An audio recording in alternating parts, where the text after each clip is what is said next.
If you're a trade business and you're currently spending money on marketing, I'm going to talk to you right now about two numbers that you need to understand. The first one being ROI and the second one being return on ad spend. Stay tuned.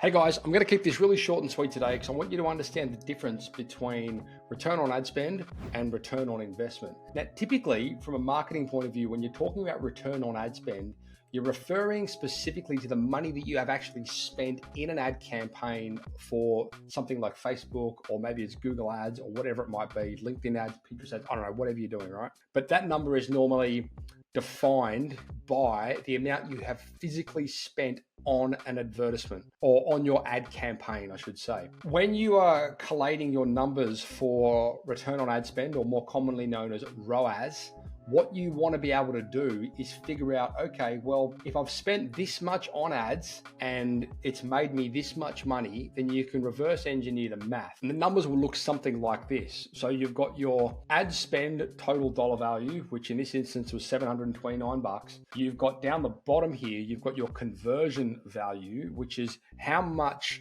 have you closed as a result of these ads. And then you've got the other numbers which come into effect in the space of, okay, well, how many leads have you had and how much does that cost per lead, et cetera, et cetera. Anyway, the important thing that you guys need to understand before you do either of these run either of these numbers is you need to understand what your conversion value is.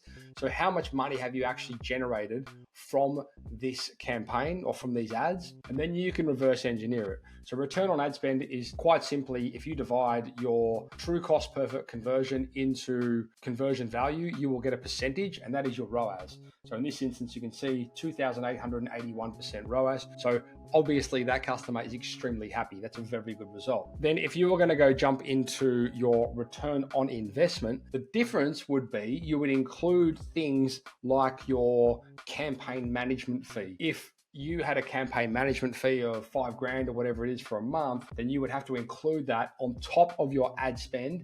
And then you would take your conversion value and you would divide it into it. So you'll have a lower percentage, right? So what we do in this instance is, using that same example where we had $5,000 in campaign management, would add up the $5,000 with the ad spend. So it's going to be 5,729. And we're going to divide that into the conversion value, which is 21 grand. So we'll go 21,000 divided by 5,729 equals, and then we're just going to go times 100 to give us a percentage. So in this instance here, it's going to be 367% ROI. So I hope that helps you understand the difference between return on ad spend, or ROAS, and ROI, return on investment.